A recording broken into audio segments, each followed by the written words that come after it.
You're live. You are. No, you are. You I are. mean, we're both live, but We are. We're live, man. guys, I really like chat. You guys are live. Yeah.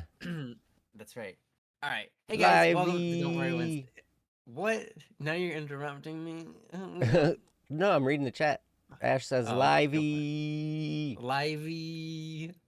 I think Er- what she meant was live, which would Ah. require a lot of eyes. It's Isn't all the good. E in live silent? It is. Is an extended silent So it'd be sound? live. So it'd be, yeah, it's kind of like live dot dot dot. Right, yeah. Live. That's awesome. Awesome. There it is. Live. Live. E. Same difference. Hey, look at that. Wow. Whoa. Princess is a new spelling of live. With an extra V. Oh, live. I mean, we're also dying, but that's just part of being a live. Yes, you're right. Or as I had said earlier, you've got life and then the other life. Living and then other living. Mm-hmm. That's just how life is. Anyways, welcome to Don't Worry Wednesday. It's the show Yeah. where we talk about the struggles and issues and questions, whatever's roaming around in your mind, making you roll around in your sheets, unable to sleep at night, those kinds of thoughts. That's what this show is about. Um, sharing wisdom with each other. Um, and I just want to say it's really awesome when you guys are in the chat sharing the wisdom with us because believe it or not, sometimes we read what you guys say and we go, oh yeah, that's so true. And then we continue off of that because it reminds us of things that we've been through or enlightens us to new things that we haven't been through. So, or puts a different perspective on it than we had. So I think it's really great when you guys do that. But anyways, this show is about basically walking by your side as a friend, and helping you through your struggles in whatever way we can offer, with the limited time that we have together. We aren't professional psychologists or anything along those lines, but we give you our best. A lot of times you guys know what to do, where you guys need to go, or how you want to solve your problems. But just getting that extra perspective or encouragement can go a long way. And so, yeah, that's what we're here to do. With me is the star of our show, the hotness himself, Joseph Pleb Anderson. You know, it's funny. You are also Yeah. Joe right now. Oh man. I apparently forgot to do that. So, That's yeah. totally fine by me. It's gonna get I can fixed be Joe. though. I promise. Well, and then there's me, other Joe. Um, Exactly. yes, this is double Joe. Double Joe, except for now you're Static P. Static Joe. Um, There you go. Because I can nice. fix it. Awesome. Nice catch on that. Glad you noticed that. I just want to apologize up front. I am incurring the end of a sinus infection, so I am coughing and draining a lot. So if that happens on the show, I apologize. But you look really good though. That's thanks. key. Thank you. You too. Your key. Your key is I can feel your key. Yerky. That sounds like something like Jerky. I'm gonna have some beef yerky. Yeah, I have some beef. Actually, it reminds me of in Colombia. The Colombians, instead of saying a Y sound, they say a J sound. So they say yes instead of yes. Yes, I'll have some of that, right? Yes. And so they would say jerky. Yerky. Instead of Yorkie, they say jerky. Jerky. Jerky. That's jerky. Jerky. That's a jerky thing to do. Do not pull out in front of me in traffic. That's a jerky thing to do. Okay, well now we're mixing Russian with Yorkie. Colombian whatever. Anyways, yeah.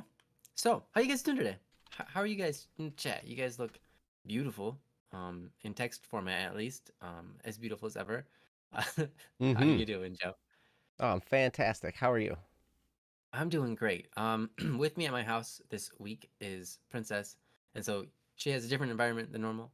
She does. Look at it. It's really cool, actually. She's in our bar. I assume I'm on screen. You are on screen. I'm sure you are. We're just gonna leave you on screen because No. you're the. That was definitive. Oh my. Wow. All right, never Jeez. mind. She's like, you guys don't get you don't get the goodness that I have to offer. Like, Yeah, yeah, yeah, I'm the most attractive one here, but you guys aren't worth it. So, that's right. Exactly. and that's totally her attitude. She's Valley Girl. Oh No, it's my. not true at all, guys. Please don't believe me. She's Oh not. my. Could you imagine Valley Girl Princess? That would be a new one. That would, wow. I would. I wouldn't like it. Wow. Yeah. Should I learn how to do a Valley Girl impression for you just for that? Yeah. Can we get a little Valley Girl impression? I don't know what Valley Girl is. I'd have to look it up. Oh, well, I'll take you off Like, Otherwise, screen I would. so you can look it up. It's like that Valley Girl, like yeah, like, seriously, oh my out in gosh, did like, you see that oh my, man's underpants? They were hanging whoa, right outside of his shorts. whoa, like he Like, needs to oh my pull up his gosh. pants. His shorts are like hanging down. Yeah, like they were on his shoes and they were short shorts. Like, Like, that's not right. like Becky, Right? look at her butt. Okay. It's so oval. It's ovular, like a saucer, like an It's alien so saucer. 2000, like out of style. Well, that's like, Yeah, whoa, okay. that's like Valley Girl with a hint of anime. Yeah, it's like It's Valley awesome. Anime Girl. That's Val perfect. Anime Girly. Valanime. Val Anime Girly. Valanime Princess. Awesome, awesome. Okay, well, anyways, let's get on with the show tonight. Why am I so good First at doing we got- Valley Girl? It is just not right. I don't know. I've had lots of practice. We he's listened been to through a that couple song by Sir valleys. Mix-a-Lot a lot. He's Like, oh like, okay, God. like, let's be honest, all right? Okay, let's be honest now. Honest. He's in a valley. He's in a valley I'm in a emotionally valley. sometimes. Kind of in a Sometimes he's on a basin. mountain. He's in a basement right now, and that's I'm in a basically the same as a basement valley. in the middle of a field in a basin of Michigan. Mid-Michigan basin. Oh my gosh. Right? And obviously, it's spelled with a U because he's a Valley Girl. Girl. Girl. Yeah, Girl, exactly. Girl. not girl. And let me tell you what, I put the gur in girl. You sure did, Joe. Thanks for giving us the blessing of that. So our first topic is saules. Oh my. I just figured that'd be the perfect point to just carry Just segue. Perfect yeah, segue. perfect segue. All right, perfect segue. So, speaking of putting the gur in girl, we've got no, sorry, Sale. I don't mean to attribute that to you. But anyways, we got Sale's topic. It is titled "Attaching Emotions to Song." Attaching emotions to songs sounds like a really good topic to me. I'm excited to see how it reads. So whenever you're ready, Princess, Yep. feel free to give us to do the honors. Yes. You're muted. That's okay. Thank you. Being away from home makes it hard because I don't have a second thing to help. I know. Yes. Yeah. Oftentimes, we attach separate ideas to music we hear or write. I know that I attached thoughts about a girl that I liked back in high school to the song There's the Girl by Heart, and ideas about my best friend back then to the song Allies by Heart. I was listening to my Heart CD the other day, and I had all these feelings about those friends from high school that came rushing back. It was an interesting sensation. I imagine it would be less nice if they were all negative emotions attached to those songs. But now I'm interested in your thoughts as music writers about the types of emotions and ideas that we attach to songs that we listen to, even if those emotions or thoughts have nothing to do with that music. It seems like an unavoidable thing to do. Oh, sorry. It seems like it's unavoidable to do. Yeah. Oh my gosh. Oh my talk about gosh. oh my gosh, talk about nostalgia, right? Like serious? Like, I'm sorry. of course I am serious. Like, really, Joe? Like, you have to ask me. Like, come Serious? on. Yeah, no, there's like serious nostalgia for me in some music that I listen to. it almost like there's good memories, but it's memories of like a time that I can't go back to, a time where I spent so much time with some people that I'll never meet again, and it just and it's not sad, it's happy, but it makes me want to cry. That nostalgia is so intense. It's just like it's hard to deal with it emotionally. It's like compressed emotion, and it's just when it happens, it can explode on you, and you just like. And I remember there are times with pictures and with songs, you sit there and you indulge in it for like hours, and then your whole day disappears. Wow, that was a roller coaster. Why did I even do that? Like, oh my gosh. Um, so I totally relate with kind of listening and hearing songs of old, or even going through a picture book and looking at old pictures. Ash, take care of your knees. Yeah. Yeah. There is a Um, reason. there probably is a reason. Maybe There it's is a growing reason. pains. Are you getting taller? Probably. That's probably not it. I Mm-hmm. think she's It's just beyond no apparent 16. She reason, doesn't. probably. Yeah. No. She's not getting taller. She's at the end of her. Anyways, uh, carrying on. Um, yeah, you're probably done growing. That's all right. Me too. Joe's still on his adventure, but he's only 29. That's right. So, Because growing at the wait, age of 29 is still a thing, right? I mean, I have been when 29 my whole life, so yeah, so yep, at least a portion of your 29 has been growth. that's right. But anyway, sorry. Yeah, I totally relate to this. And then there are many songs that I can think of, like especially ones that are Japanese, where you put an emotion onto it and you have no idea what the words are, and someday later you learn that the words are like completely like nothing to do with what you were feeling about it. And Mm-hmm. even further so, nothing to do with the feeling that the song gives. Like it's like this upbeat, happy song, and you read the lyrics and it's like, wow, that's the most depressing song I've ever heard. That should have been a slow song, but no, because it's Japanese, they make their depressed songs sound like they're fanfares. It's like weird. Mm-hmm. But anyways, um, yeah, it's an interesting topic. I'm interested also to see what Joe has to share about this, because I'm sure he knows a whole lot and has experienced this and has experienced writing out these emotions as well. So Mm-hmm. I'm gonna give over to Joe and see what he's got to say. Yeah.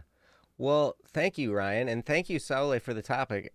You're absolutely right. I mean, music is written from a standpoint of emotion in a lot of cases. In fact, the best music, I would say, probably, whoever wrote it was in a state of some kind of deep emotion when they wrote it, right?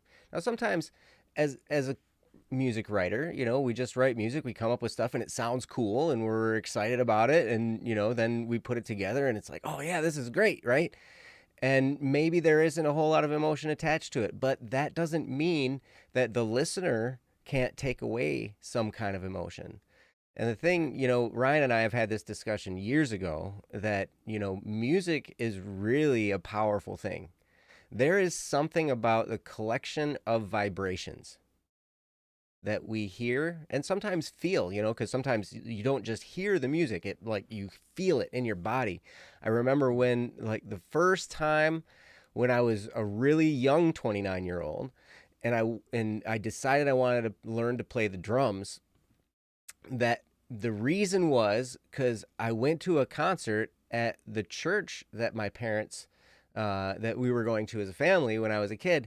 And we went to this concert. It was the first time I heard somebody play the drum set.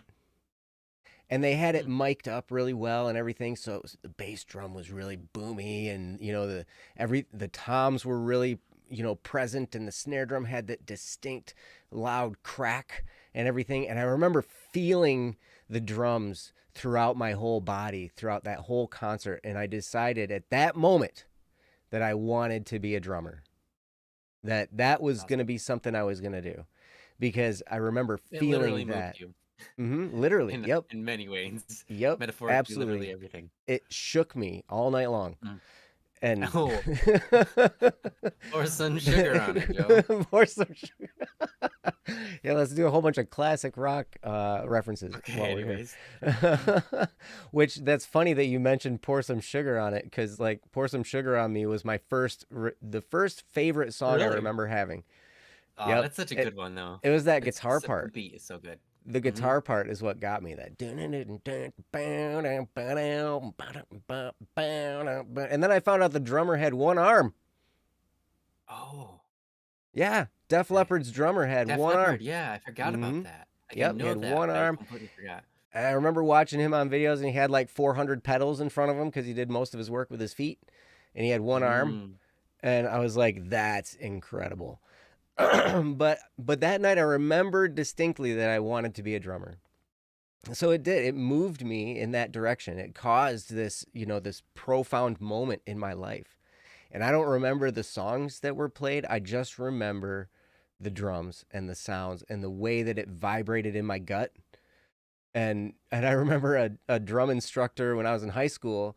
We had a drum instructor in marching band, and he was like, "Yeah, man, people love the drums the best because it makes your butt tingle and it gets your mojo running." And I was like, Oh wow. I'm like, so yeah, you get tingly butt syndrome too, right? Uh, But it's interesting because have you ever listened to a song and it moves you to the point where your face tingles? Have you ever had that happen? Because I've had that happen. I've I- I've gotten chills from songs all over my body, but tingle is Hmm. something that I don't think I experience. Oh, really? I don't I know. don't know. I don't know what it means to tingle. Maybe I do. But Like when your hand falls asleep, that's tingling, right? oh, okay. Yeah. Okay, I know Hmm. that feeling, That but tingling only because my hand. sensation. Yeah, I've never experienced that on different parts of my body other than Oh, really? something asleep. Like your But that's totally feet, fine. That your that's not a feet or it's not a hands, preference, huh? like your feet and hands when they fall asleep, you experience that Yeah, tingling. Yeah. yeah, but that's the only time. So it's not a prerequisite to what you're gonna say though. Like, I Yeah. can continue. I'm sure Hmm. other people can relate. Yeah. Yeah, that may be just me.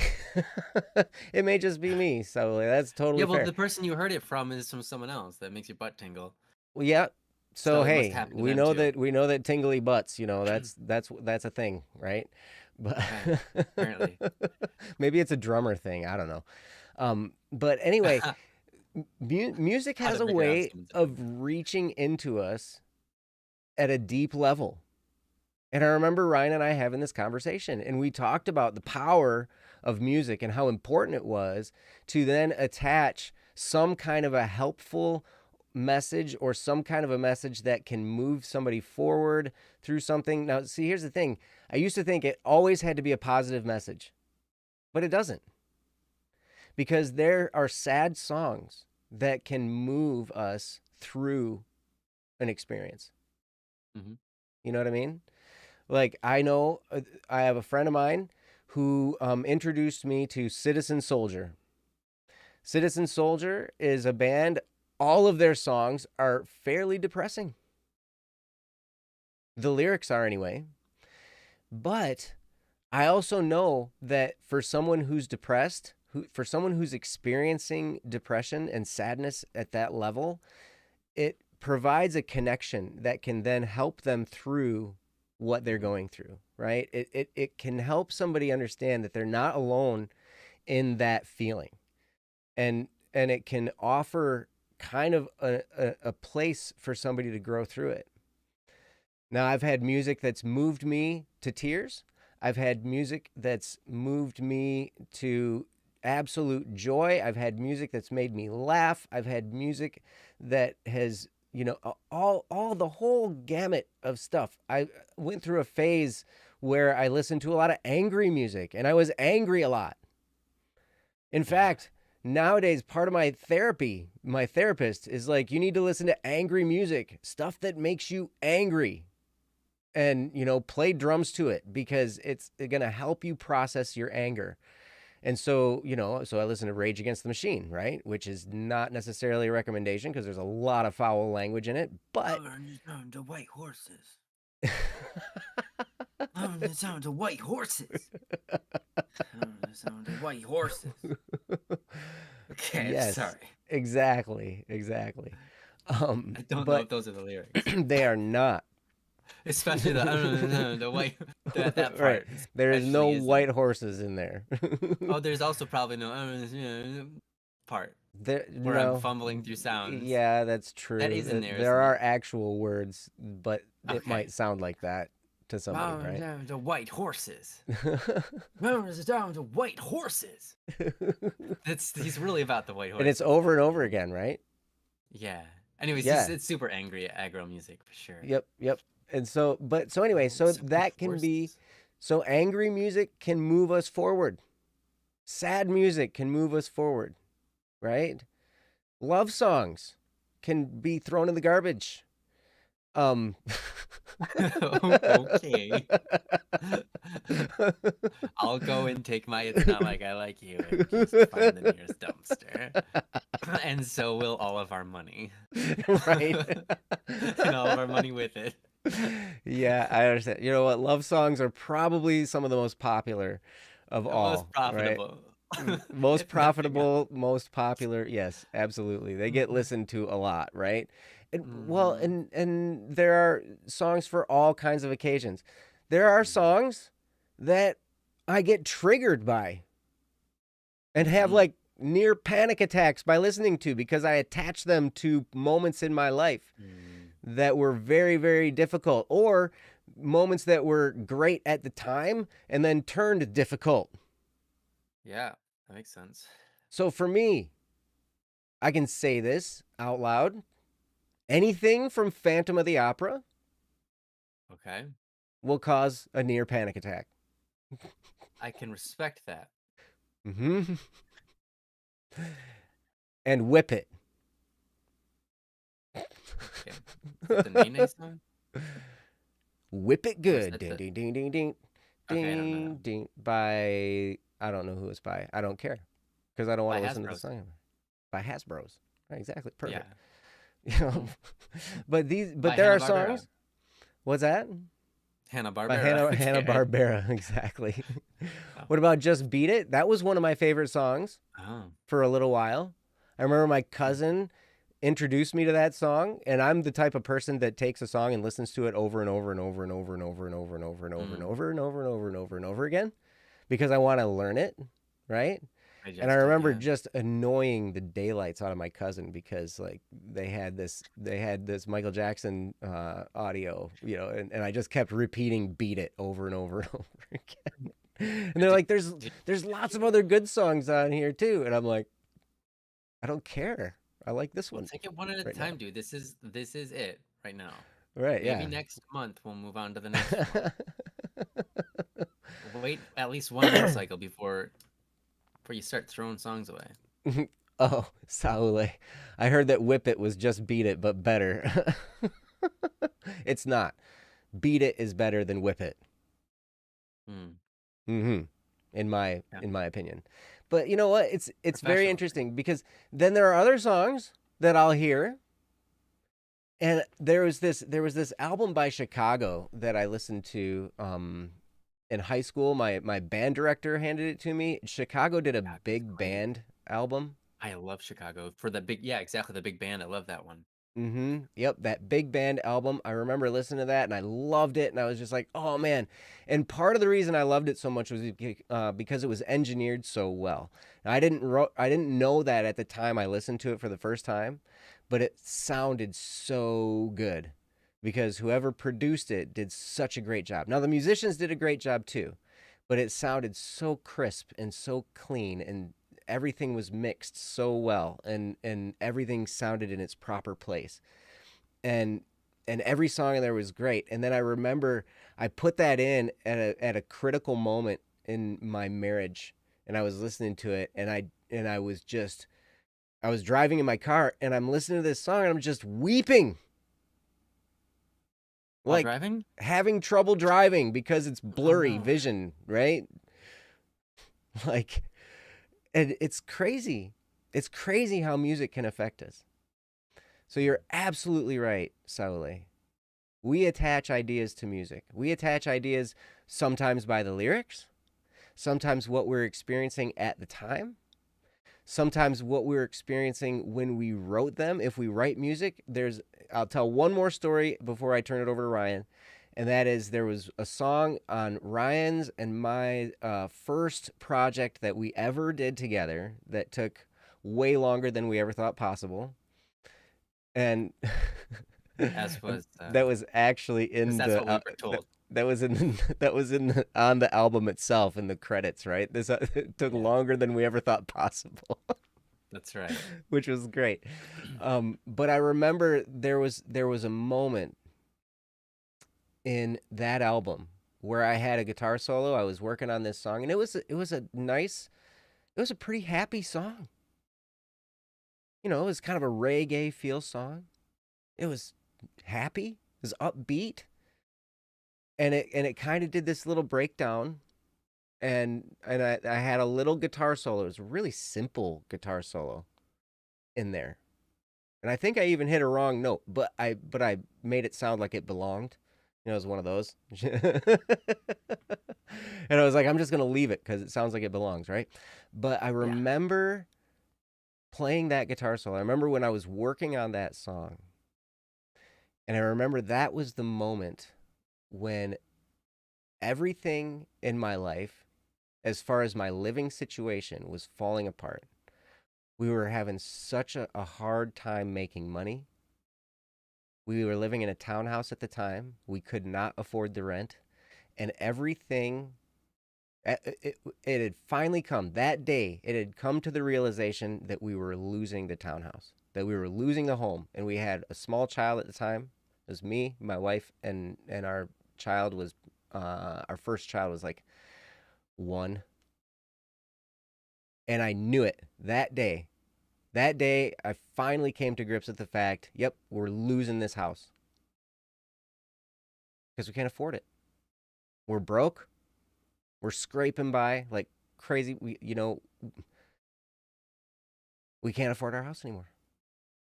And I remember bawling in the basement of this townhouse while I'm working on this guitar solo. And I played that guitar solo, and I poured every ounce of what I had into that guitar solo. And the way it came out, I mean, it sounds just like a regular simple guitar solo, but every time I hear it, I cry. Because I remember the weight of that, just all that emotion just crushing. And so now, like, so we do attach moments to songs. And it can be beautiful. And it can be crazy. And sometimes we listen to a song when we know we need to cry. You ever had those experiences where it's like, okay, I need to cry because I need to heal, right? But for some reason I can't. And so then maybe we'll listen to a song that will trigger that in us. So then we can cry. Or then maybe we need to be happy, or maybe we need to laugh. And, like my brother, actually one of my best friends, I was going through a time of depression, and one of my best friends was like, you need to listen to the Beatles, Sgt. Pepper's Lonely Hearts Club Band. Like, you need to listen to that album 3 times and then call me. Kind of like, take 2 and call me in the morning kind of thing, right? Listen to this album 3 times and see how you're feeling. Or my brother would always be like, listen to Grateful Dead. Listen to this Grateful Dead album, and then, and it'll help you feel better. So, Saule, you're absolutely right. You're absolutely right. And I don't know, that's a couple stories of my experience, and hopefully that made sense. And I'm gonna turn it over to Ryan, because Ryan also is a musician, a very accomplished musician, a very fantastically talented musician. I'm his biggest fan, so if anyone thinks they are, you're wrong. Joe will fight you. I've been Ryan's biggest fan since that moment in the parking lot of the music store that I used to work at when it was snowing, and blizzard almost. Yep, and you had, I don't even remember if what was it? They an were MP3 all player? MIDIs. Yeah. You had it on an player. MP3 player, and we plugged it into my car stereo, and we're sitting there listening to it, and I'm just like, oh my gosh. And this was really early stuff. You were just out of high school. Mm-hmm. And so it was very early. It wasn't Static P music yet because he wasn't Static P yet. That's right. But everything that was in there, I was like, this is a person who understands creating music. And I knew I wanted to work with him. So, anyway, so now I'm going to turn it over to him Thanks, man. because he's amazing. You're amazing, Joe. I love you. Oh, thank you. I love you too. Thanks for accepting my love. I told you I love you too. Yeah, I know. I just awesome. I'm glad. I don't know. Okay. So, anyways, Saule, you know, one of the things that I was thinking about was, you asked what our perspective on this, what our thoughts are as music writers, and I have a couple of thoughts. You know, not every writer is the same, and so I speak mainly for myself. Um, I will say, okay, as a preface, there are, I'll give an example that's not of myself. For example, you have people who write music that just sounds good, and people imply their own emotions onto it. There's nothing wrong with that. Mm-hmm. A classic example. Everybody knows this song, but a lot of people don't know the meaning. And that is, I can hear you calling in the air to, oh Lord. That Mm-hmm. song. By Phil Um, Collins. Phil Collins, In right? the Air Tonight by Phil Collins. In the Yeah. air tonight. I can hear it calling in the air tonight. Now, people speculate what's the meaning behind this song. What, you know, and for years, Phil Collins said nothing. You know, and they speculated all sorts of different things. Oh, he was going through a hard time. You know, his good friend just died, or you know, and there were he had a relationship that just kind of fell apart at that time of his life. You know, all these sorts of different things, and then finally he came clean in an interview and just said, "I'm gonna be honest. That song had no meaning at all. It just sounded good. The Mm. words sounded good." I was like, "Oh, Mm-hmm. that's deep. It sounds deep, but it doesn't mean anything to me. But it doesn't mean it can't mean something to someone else." And Mm-hmm. that's true. Um, that's true with anything. I mean, imagine writing a story. You think everyone's going to experience that story as the story the same way? No.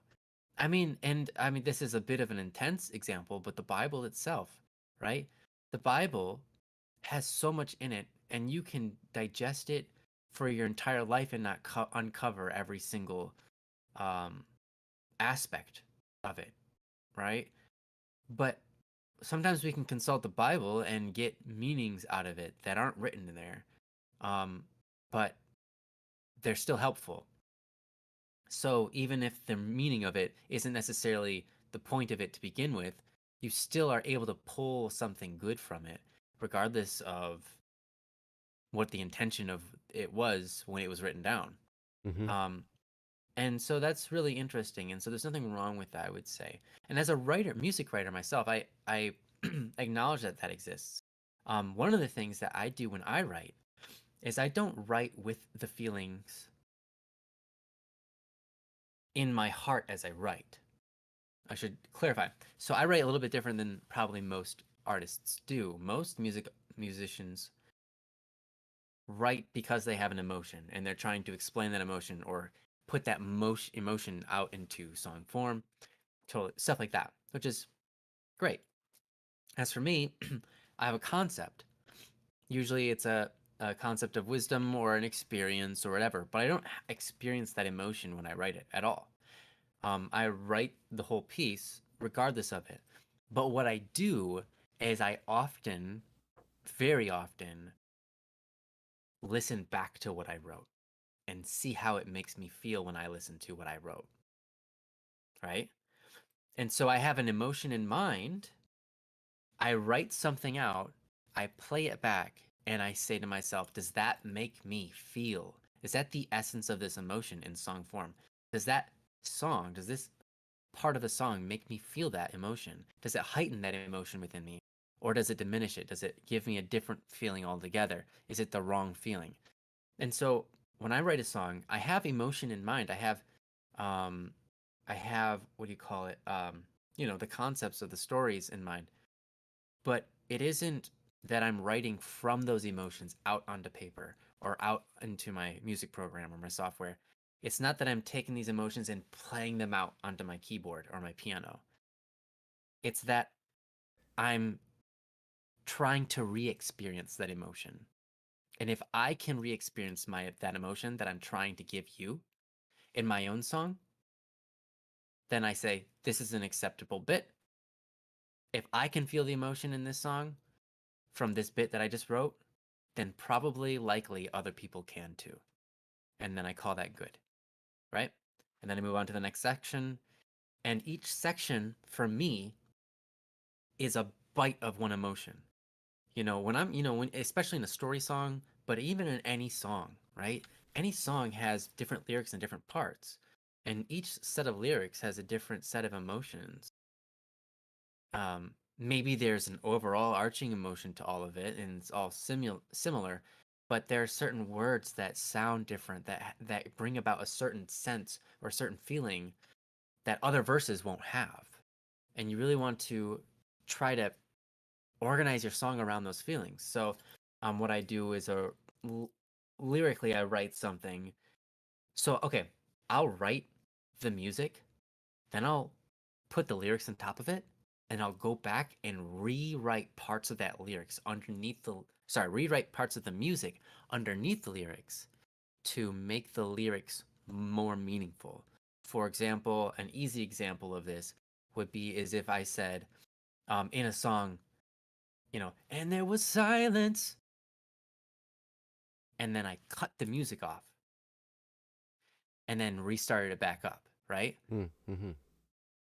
If I just went and there was silence, and it's like, okay, it would be fine and people would understand, but you can add value to the words by changing the composition of the music. And so that's something that I like to practice to more pull out people's emotions, more pull out or get people more immersed. Now, Mm-hmm. I'm not a master writer. I mean, I'm good, but no one ever really considers themselves, I think, a master when it comes to writing music, generally Mm-hmm. speaking. Um, because we can critique our own work all day long. Mm-hmm. Other people might not be able to, but we can critique our own work. Mm-hmm. And we can notice like, oh man, I really should have sung that differently, way more emphasis on different parts, or I should have held back in this part. I should have added a bass line here. There's all sorts of different stuff. Um, but that's my experience, at least when I'm writing a song. And I'm writing a song not to put on display my emotions. I'm writing a song to pull emotions out of someone. And so when I write the song, I keep that person, whoever it is on the other side, in mind. I listen to my track and I say, does this feel good? And is this pulling out the emotions that I want? Now, am I perfect at that? No, probably not. There are other songs that are probably way better in mine at conveying emotions. But it is on my mind, and that was your question, was what are thoughts about these sort of things? And those are my thoughts as a music writer, um, at least in that format. If you have a song without lyrics, then you have a concept song that's supposed to be an emotion, if you will. And I think I do pretty decent on that. You can listen to my instrumental tracks, like "Calm to the Moment" is a very calming song, and there's all sorts of different stuff. The barking, I forget what it's called. Aggressive barking. It sounds like in a combat song. So you have themes which you can kind of impart emotion onto, get people energized or calm people down with just instruments without lyrics alone, right? Just instrumentation alone. It's amazing how our lyrics or our melodies and what instruments you pick can move us.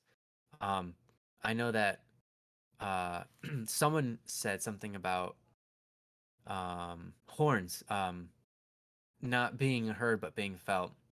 Mm-hmm. Um, orchestra. Okay, here it is. Sally, you said drums and horns. You don't hear them at an orchestra concert. You feel them, and that's so true. Mm-hmm. Whenever I listen to a piece by, whenever I want to write a song that has a really feel intense moment, I go to the French horn. If it's an Mm-hmm. instrumental, if it's just an instrumental and I need a feel moment, I pull out the French horn. And this is not just my own tactic. In fact, another person that employs this tactic is John. Who wrote Star Wars? Yeah, John Williams. John Williams. Thank you. Yep. Yeah. John Williams. You listen to his pieces, there's so much French horn. And the French horn is their guiding backline for the melody to give you the feeling. The Mm-hmm. French horn, it gives you the feeling for that track. Mm-hmm. For Star Wars, for Home Alone. By the way, John Williams is funny because a lot of people say, they hear my music, oh, it sounds like a Static P song. Well, John Williams is one of those people. In fact, you listen to Star Wars, right? Da da da da da da da da da. Okay, right? That's Star Wars. Here's Home Mm-hmm. Alone. Da da da da da da. It's same melody, but one's aggressive with some syncopation. Um, Mm. it's Mm-hmm. like, oh, that's a that's a John Williamsism. Mm-hmm.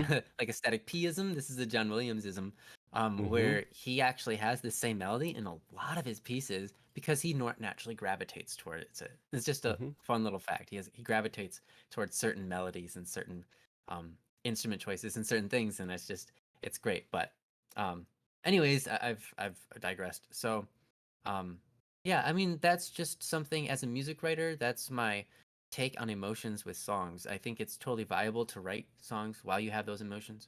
I think it's great. Um, but know that I myself, and I think quite a few other musicians out there, are almost emotionally separated entirely from their piece of music, but they write it and listen back on it and say, what does this make me feel?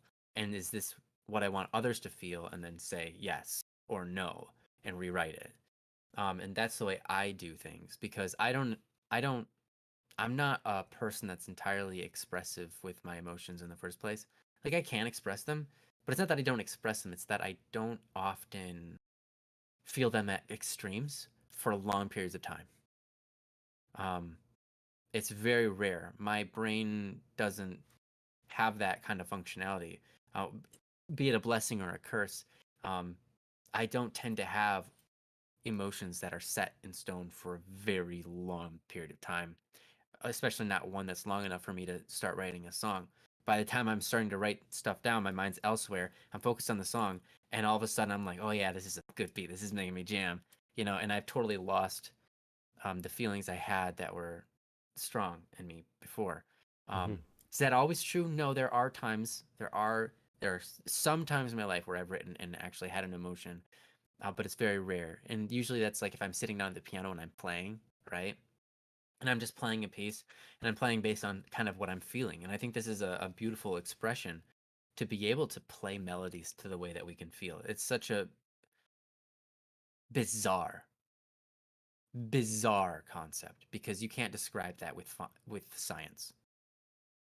It is weird to say, yeah, specific vibrations in the air is an expression of an interior feeling. Mm-hmm. And how those two relate make no sense at all. It Mm-hmm. doesn't. But songs carry with them a spirit, if you will. Um, Not only do they carry, like, I would say that songs carry with them an elevated state of something like emotions, right? They carry with them emotions, but people can pick of their own choosing what emotion they feel for that song, especially if they don't understand what the words are, or if there are no words.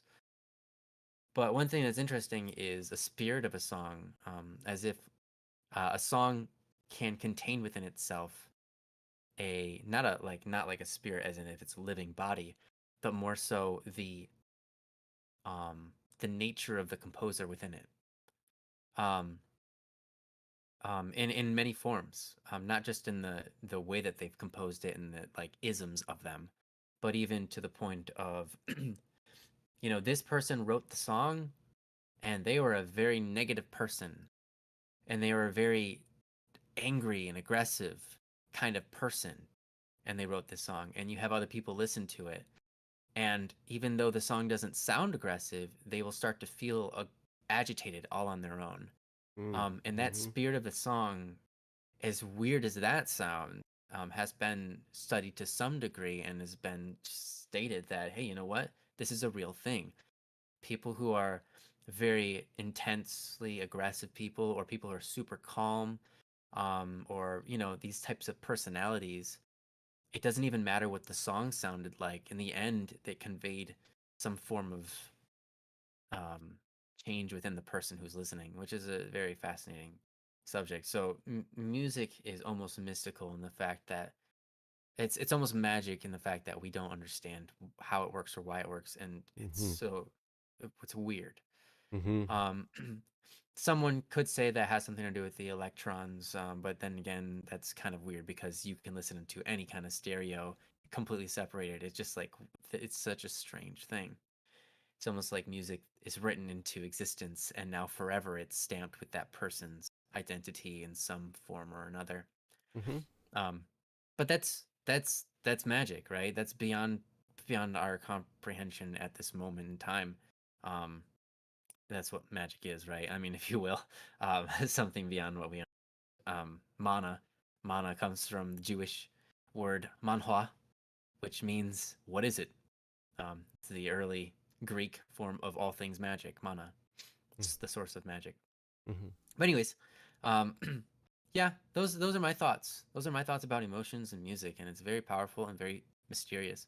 Mm-hmm. Um, and all we can do is try to use it to our advantage and try not to use it to hurt others, because there's a whole lot of ability to aimlessly and accidentally or even on purpose hurt others with what we write, and that's okay. Like, I'm not gonna condemn you as a human being if you do, but I think that it's important for those of us who understand that there is power to music that can Mm-hmm. affect the way people feel and affect the way that people live out their lives, affect the way people um, process information or see the world in front of them, their perceptions.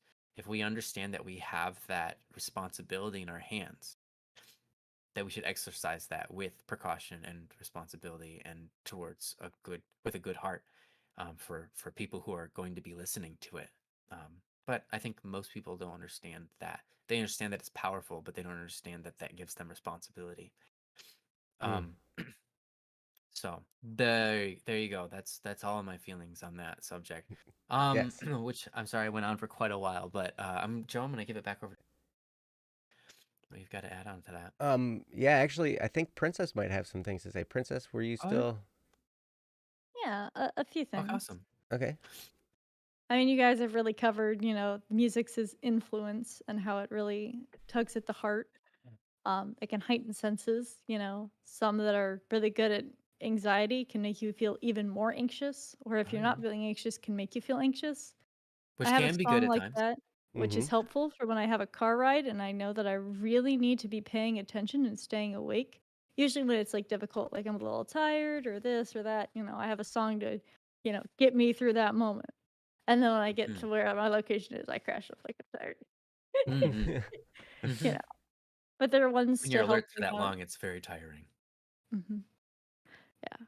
But there's ones that can help bring out anger so that you can process it, sorrow so that you can get through tough moments. I know that Meow had said in the chat that a while ago that they had a song that they used, "When the Wild Wind Blows" by Iron Maiden to get through the aftermath of a car crash they were in 2 years ago. Mm. Mm-hmm. Mm. Um, you know, there's many Iron other Maiden, by the way. songs. Nice. Mhm. Sorry, I like Iron Maiden. They have some. They're like the early power metal. Mm. Mm, Anyways. Mm-hmm. gotcha. Yeah. And it also made me think of the phrase, "When you're happy, you feel the music. When you're sad, you feel the lyrics." Mm. But it depends on the song, because many Mm-hmm. songs can be upbeat and happy, but have lyrics that really hit home. And Mhm. some songs you really pay attention to the beat more when you're, just vibing along. But then, Yeah. when you're feeling down or feeling, then you really pay attention to the lyrics, and then you really get a whole new depth of it. Mm. Um, but another thing is that music can help you reconnect with yourself when you've kind of severed the connection between your active mind and the rest of your mind. Mm. Um, especially like in anxious situations or whatever, or even when you're trying to get through a moment, and so you're just like, nope, those emotions don't exist. I'm going to pretend they don't exist. I'm just going to focus on other things because I need to get through this test, or I need to get through this day, or Mm-hmm. somebody just embarrassed me in front of a whole bunch of people, but I need to just finish, get to class, and get through my day. Mm-hmm. But then you're still left with that. It's still there, left unchecked. Just waiting in the back, like, can I? Nope, you can't speak. I don't want to deal with you. But it's still there and it needs to be dealt with.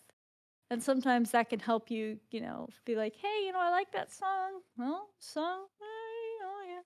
And it can really help you reconnect with, yeah, you were feeling that today. It was like, yeah, I was. I was feeling really hurt today. Mm. But, whatever. Or maybe I was really happy today and this really, got me pumped. Um, Mm-hmm. That's what I but there always need. was, yeah. There's one thing is, I imagine it would be less nice if they were negative emotions attached to those songs. Mm. I don't think so. Again, music has a wide variety of things, and I know that you have some ideas that are attached to your best friend, to the song Allies, and to a girl you like, to There's the Girl. But for me, I've encountered, some really tough moments in my life, and when they've been really tough, I've actually had songs attached to them.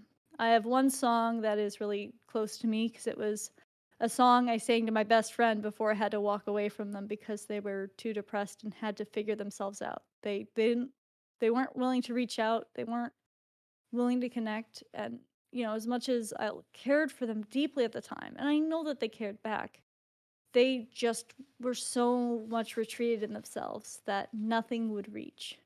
And so for them to move forward, I had to let them go to be on Mm-hmm. their own.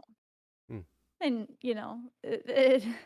and it was a very tough moment, right? But that song, when I listened to it, yes, there is that memory of, the sadness. But it's also somewhat bittersweet because it still has that, memory. I still cherish that person, Mm. you know? And that goes for the songs that I have for the people who have passed away, in high school. In my sophomore year of high school, we lost one of my classmates to a car crash, Mm. and that was really tough. And so this, it's funny because the song that I have for him is Secondhand Serenade Fall for You. Though there is no romantic interest or anything, which I think, the song has in it. But that song, the way that it just hits my heart, really connects me to that. Mm. More so in the way of I really wanted to connect with my classmates. And this was the thing of, they're precious and I want to connect again. Even though, for me, there was a lot of distance between me and the rest of my classmates. Mm. But, that song just will always remind me of him. Um, and I have a few other Bittersweet. songs like that too. Bittersweet. It's Mm. very sad, but at the same time, I remember him. Mm. And this is a way that I can remember him and not forget, even though I know that we will never meet. Well, we might meet again in heaven if he's there, Mm-hmm. which I am hopeful for. But Yeah. I mean, I don't know. But for any of those who I've lost in my life, it's like these help me to remember them. Mm. Not in a way that, because again, you can't make a reconnect, and that can happen even for people who are still alive. As you can have those moments, but it's not necessarily a less happy thing. It's or less nice, but it's nice in its own way. Because just like how you have the nostalgia of those memories, it's kind of like having a piece of that person as a living memory in your heart, Mm. and that song can recall that back. So, I think Mm-hmm. that's really all I had, but Yeah. Yeah. Nice. Um, yeah. Riku just said something about a song that always made them feel happy, but they just recently learned about it's about drugs. And I've gone through that experience with my mom a ton, where she's like singing a song and then she stops and she's like, oh my gosh, that song's about that. Oh no, my childhood is ruined again. That song too, and it's like every song she realizes in '90s that she liked. Well, not really '90s, '80s. Mm, All mhm. those bands, all of everything. It was just about love, sex, drugs, and alcohol. Yeah, sex, drugs, and rock and roll, Money. man. Yeah, yeah. Um, mhm. And some of them um, are very, very obviously about those things. yeah, yeah. But you don't know when you're a little kid and you're just singing along with it, and you're like, yeah, this is great. You don't really put the words together until you're like, oh, maybe I shouldn't be saying these words. Mm-hmm. Yeah. Um. But anyways, Joe. Did you have anything more you wanted to add? Just, just a little. I just think it just speaks to the power of our senses. We've been given our senses: hearing, smell, taste, touch, sight. These senses that we have, and then obviously all of the emotional senses that we feel as well inside. Like all of these things, we are, we're affected by these things, right? We're Mhm. affected by a breeze on our face. We're affected by different lighting patterns. And that's one of the things, like when you go to a show and you have this whole experience of audio, the sound of the music, you have the light and maybe different lighting effects, you have all that stuff. You have, there's all kinds of stuff that can immerse you in an experience, right? Mhm. Some of the most immersive experiences I've had is just sitting at a beach and listening to the waves all by myself. Mhm. You know, it's it's amazing. And so because we create things, we're creative beings, and we create things that, you know, eh, affect us in our senses, right? And they can be useful and they can be harmful. It just depends on how the Yep. creator creates them, and then also in some cases how the person who uses them, Yeah. Much right? like From plants. both perspective. Exactly. Plants It's can be just medicine, they can be drugs, they can be food, they can be poison. Even mm-hmm. the same plant can be all of those things. Yep, you got it. You got it. It's amazing. It just depends on how we use them and how we're affected by them. And like so, Saule, you really this is a great topic. I really appreciate it. So Hmm. that's all I had to say. Awesome. Yeah, I just want to finish out with one little silly comment. Animals also like music, not all of them, but it's interesting to watch them dance and things. But I do want to let you guys know that if you come across a deer, deers like techno. Mm, Specifically perfect. like trance, dance, EDM, your classic EDM stuff. If you find a deer, you will Mm-hmm. entrance them with trance, and they will really, they'll just stare. And then once the song ends, they'll run away because they're Mm. afraid. But as long as the music's running, they're not afraid. It's really interesting. Um, Deers become fearless when granted music. They become empowered to not run away all the time. Dang. Um, Yeah. Yeah, thanks so much for chipping in with that, Princess. You're so right with everything you said. Mm-hmm. Um, it's true that not just because it's a negative doesn't necessarily mean it's bad. I mean, I think that's a common theme of our show is negative things can be made into good, Mm-hmm. um, in the right if you use them the right way. So, That's right. or if you understand them or give the right perspective. Um, But yeah, so let's go to our next topic. I just want to say something real quick. We had an anonymous topic submitted to us that said they wanted to be here when we did the topic. Now, if you guys probably already figured this out, but that's not something that we don't know if you're here or not if you're anonymous. So we can't do the topic while you're here and also have you say you want to remain anonymous because we don't know. Um, Right. Okay, I don't know how to explain it better than that, but you can see the um parad paradigm, whatever the Paradox. issue. The Paradox. Thank you. The collusion. Yeah, the paradox. Um, so if you meant to be anonymous, um, can we give like can Princess can I give the name of that or what you named that topic?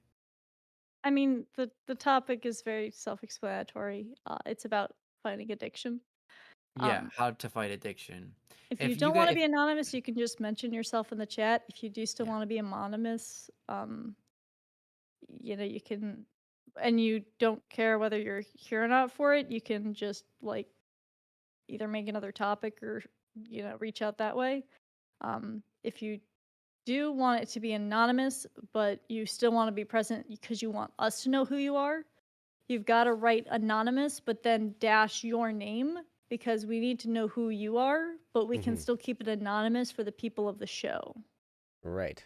yeah. So, So you can send us a message on Discord yep, you can or message on Discord but I guess send in another topic asking the same question and that and just kind of saying your name on YouTube so that we can keep you anonymous from everybody else, but then at least we'll um be able to answer your question. Um and then there's another quick announcement I'm supposed to make, but now I can't remember what it was. Joe, What? You you want me asked to me to remember? yes, please. Could you oh, remember for and me? Oh also yeah, for those if who you're are here, can you yeah. at me in the chat if you have a topic Yep. Oh yeah, that's That what was it it. to was. check Yeah. in? Yeah, if you are here, instead of calling out your name, if instead of saying all of your names, you can feel free at any point in time to just at Princess, um, and she'll log you in as here. But if you have a topic and you're here, I guess if you're not listening to this live, then that's fine. If you have a topic and you're here with us live, just type at Princess in the chat, and then we'll know who's here and who's not. Um, and so yeah, I trust that over to you guys. Um, cool. So all of those bases covered. hmm If you have a topic, go to don'tworrywednesday.com, hit the Right. submit a topic button, and fill out the form. Boom. That's right. Boom. Yes, If you you have want us two to cover topics any next kind of over. topic, don't be afraid. Everyone here is not going to judge you. Only I'm going to, and I'm going to judge you worthy of a topic. Um, you're welcome. And I'm going to judge you lovely because I'm going to love on you. So, um, yeah, if you have a topic, please go to don'tworrywednesday.com and submit a topic. So who do we Princess? We're gonna do Vanderwood next. Vanderwood? Okay, wonderful. Um let's do Vanderwood. Vanderwood is someone that cannot make it to these. Is this correct? Correct. Yes. Okay. That's what I thought. That's what I thought. Different time zone. Okay. Um cool. Perfect. So we've got one from Vanderwood. It is titled Relationship with an Absent Father. Mm-hmm. Relationship with an absent father. I been through one of these on the receiving end as a child. um, so, um, but yeah, this is a good topic. Definitely one that is cuts deep into a common pandemic, if you will, of society. And it is a pandemic in a real way because the family life is where I mean so much is learned. The values of morals and just that feeling of importance that you have and also education and so many things. Everything starts in the family life. All good, a lot of good comes out of it. And as soon as you have a broken family, it becomes that much harder for it to take shape in the right ways. And it's common for our culture to have a father who doesn't care or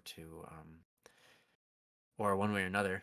Maybe not even out of maybe it's just widowed because of death. You get a single parent and it becomes very difficult. So this is a great topic for us in this time. So I'm looking forward to see what you've got to say. I'm going to give it over to read for Princess. Mm-hmm. Whenever you're ready.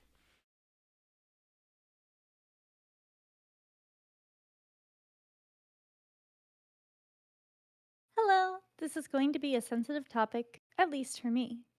I've gathered the courage to ask because Ryan mentioned about this on the Don't Worry Wednesday, and it made me feel less alone. I grew up in a pretty stressful household. My father became an alcoholic a couple of years after I was born. He always liked to drink and brag about the amount he could finish in one sitting when he was 15 years old. Mm. In the beginning, my mom said he wasn't a bad person, otherwise, she wouldn't have married him. So I guess he met the wrong kind of influence, and alcohol brought the worst to the surface. Long story short, he gradually became more physically and verbally violent, and it hit a point where things could not be repaired anymore. So we left me, my younger brother, and mom. He didn't contact us kids. No calls, no messages, no child support. We were young, 11 and 7 years old. Nothing. The divorce trial was hard because mom covered everything, and in the end, he didn't even show up, making the process even harder. Now, almost 14 years later, he sometimes calls, sends text messages, and asks us to call him back because he misses us and loves us. I don't even know how to react to that. Mom always told us to respect our roots, relatives, despite everything they've said or done, because by the end of the day, we're all linked. She never taught us to hate our father, and she didn't forbid our father and children relationship. Big props to mom for that, because every time he became violent with us, she was our shield. I feel torn inside. My childhood memories, my heart, wants us to run away from him as fast as we can. But my adult brain says to understand that he might be a better person now, and that people can change. So, what should I do? How should I react? Thank you so much for listening. Much love from your spiritual buddy, Vanderwood.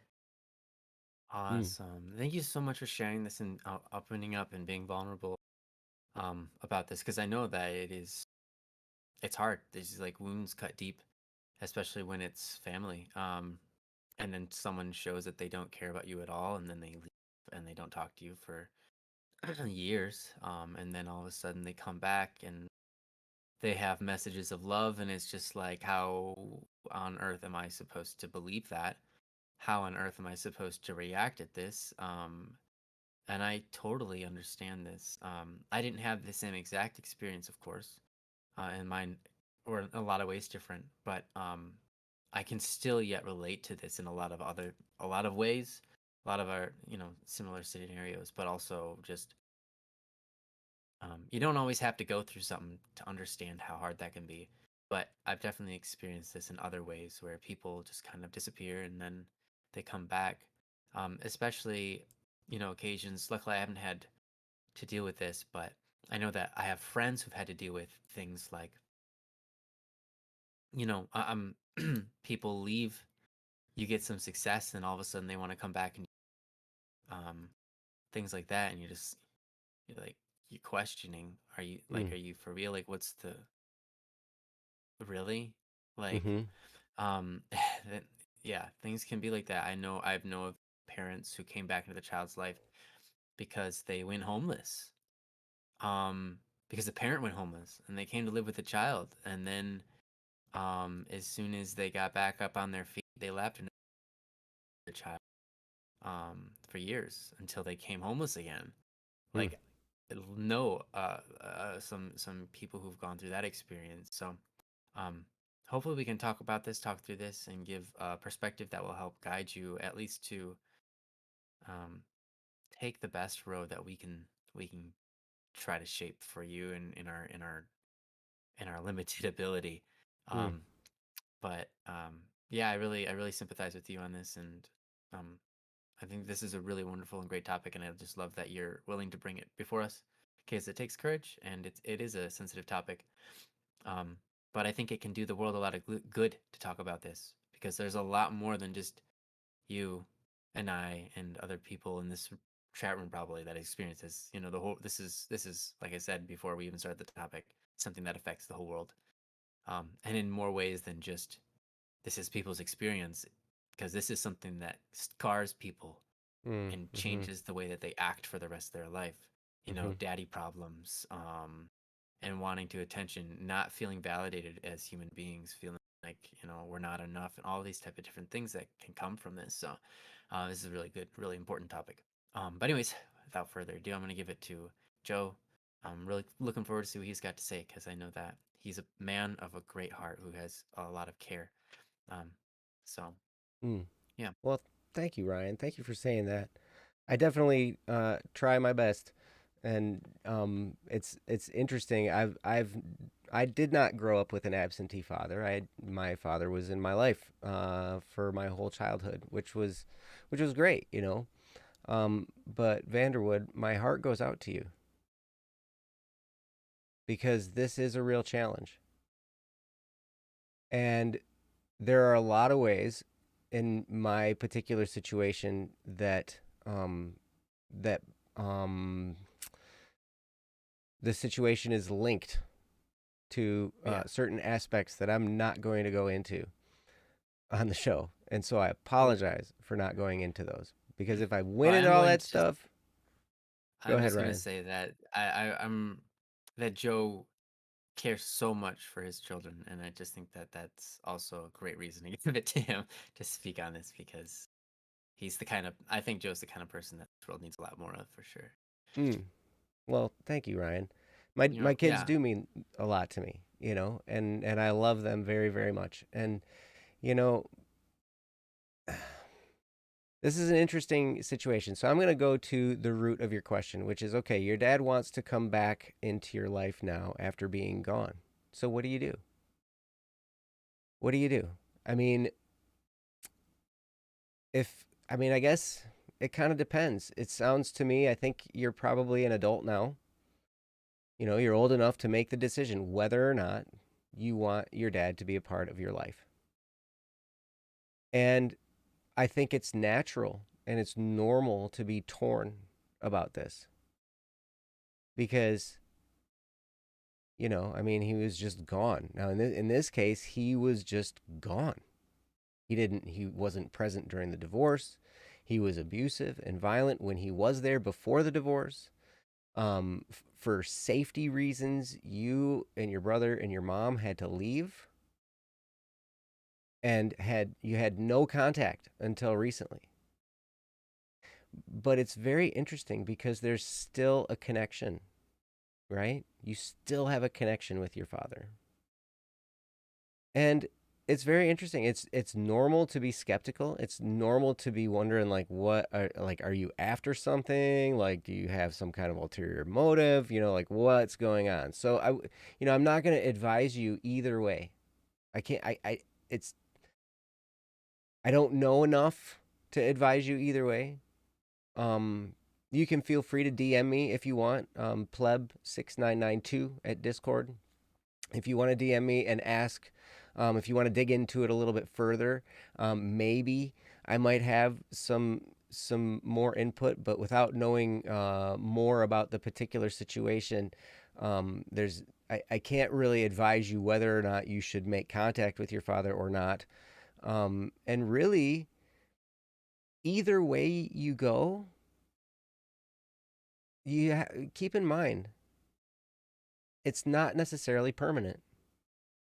If you decide to reach out, to reach back out to your father, like, so he's reaching out to you through phone calls, text messages, he wants to tell you he loves you, there's a chance maybe he's looking at his life and he's regretting all that he did, and he's regretting the time that he missed with you, and he wants to do his best to at least try to connect. Because, as a father, I remember when my kids were born, it's a very interesting thing. When you're a parent, you cannot explain to somebody what it's like to be a parent. You can't. I cannot explain to you the feeling of seeing my sons for the first time, both of them, each one of them, when they were born, and they're all slimy. And the Yeah. doctor hands you the scissors and you cut the umbilical cord and you do all that stuff, right?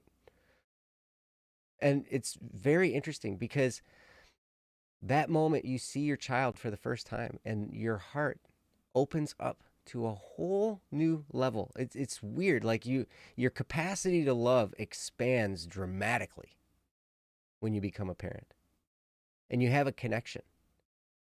You're like, this came from me. I was part of create. This is a life. This is an individual. It's a whole human being. It's a human, yeah. Soul, mind, It's and heart. and and it's there's some gravity involved with that too. I mean, I'm a Catholic.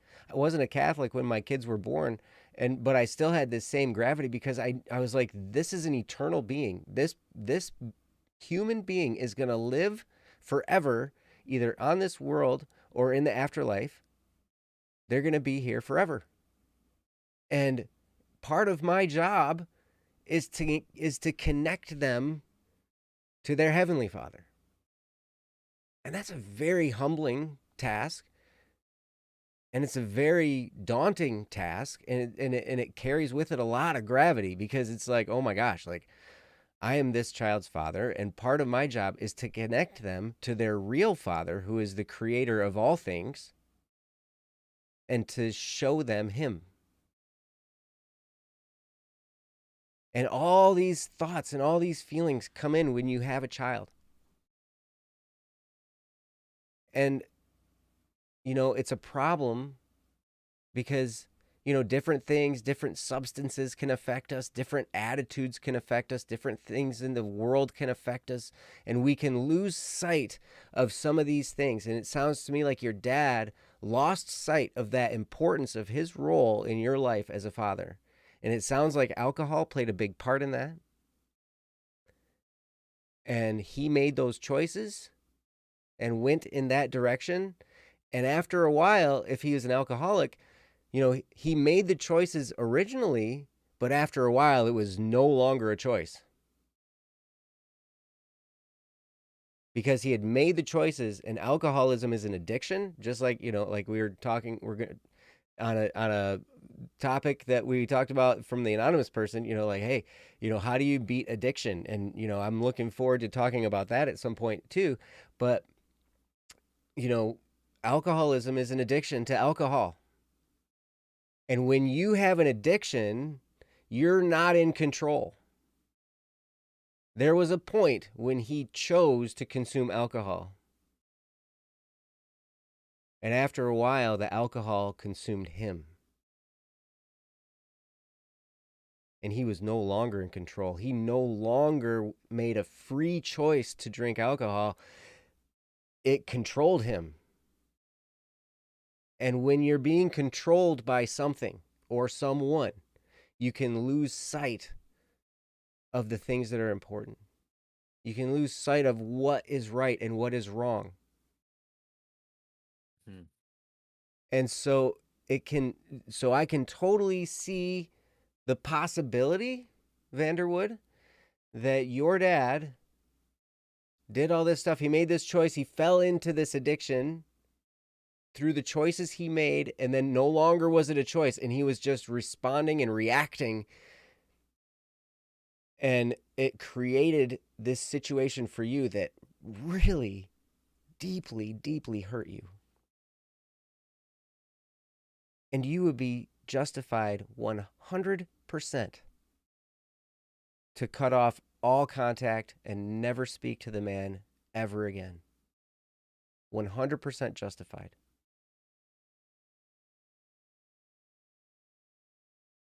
But if you do decide to contact him, there's a possibility that he's of a repentant state of being right now, that he's repentant and he wants to fix things, he wants to change, he wants to connect because he remembers how important his children are, and he remembers that that feeling from when we first see our children and we feel all that love, that expansion of our heart, and everything that comes along with that, and it's incredible. And maybe he's remembering that and just thinking, oh my gosh, I screwed up so bad. I can't even believe I did that. I feel so horrible about it, and I want to repair it as best I can. And maybe he's just kind of reaching out desperately. That's a possibility. And you hold the key to whether or not, and it's up to you. It really is up to you. You know, as a lot of you guys know, I'm going through a divorce and custody battle. It's a mess. It's crazy.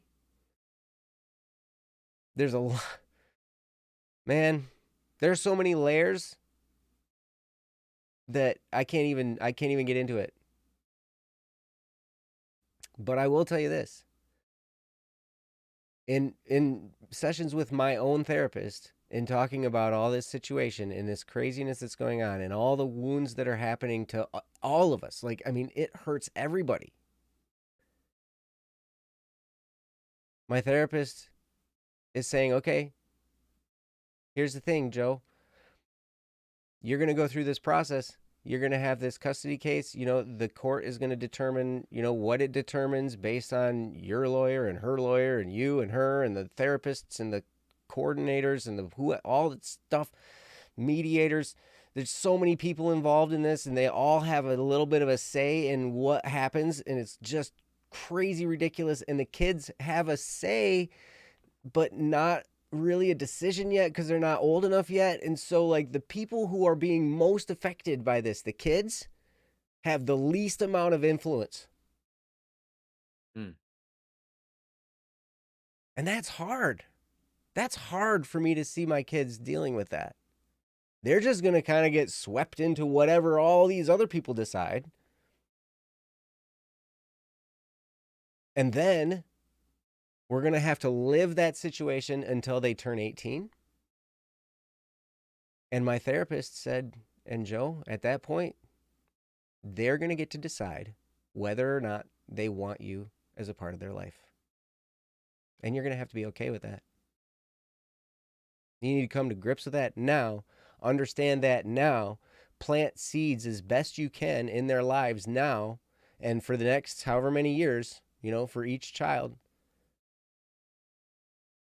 And then the cards are going to fall where they fall, and they're going to be the ones that make the decision.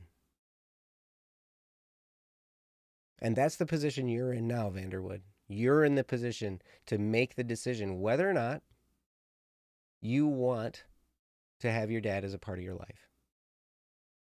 And there are benefits and hardships in both. Mhm.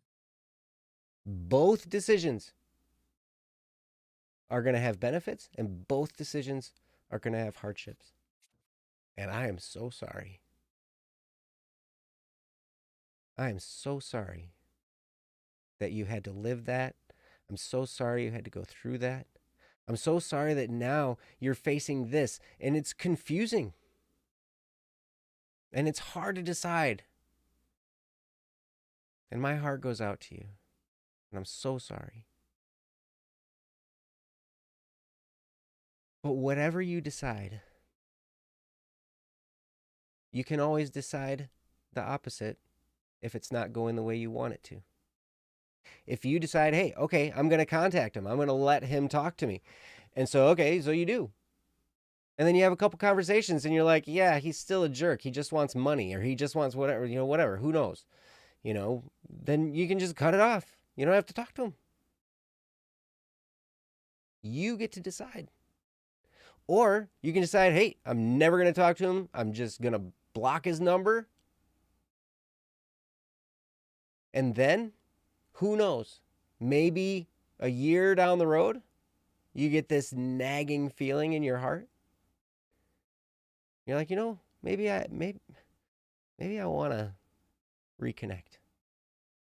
And you have the option to do that too.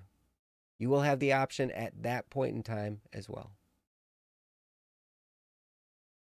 So, whatever you decide, Vanderwood, can be the right answer or the wrong answer. And I'm sorry. I'm sorry that it's not clear, cut, and dry. I'm sorry. And most of all, though, I'm sorry for the pain.